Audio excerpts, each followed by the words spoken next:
How to fix Instagram account disabled for no reason on your Instagram, of course. So in this video we talk about how to fix this on your Instagram. Just watch this video till the end. So first guys, you have to go and open settings of your phones, then go directly and open apps option. Here on apps option you have to search now for Instagram.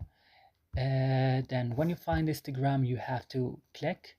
Well, now you have to go to storage option, go to the last button, clear data, click OK, and then you have to back and click on first stop and click OK. And what's the last things, guys? You have to go to your Play Store, update your Instagram, and then go and restart your phone. After this, your problem will be solved. So I hope this video is helpful for you. Don't forget to like, subscribe in our channel. See you in another video.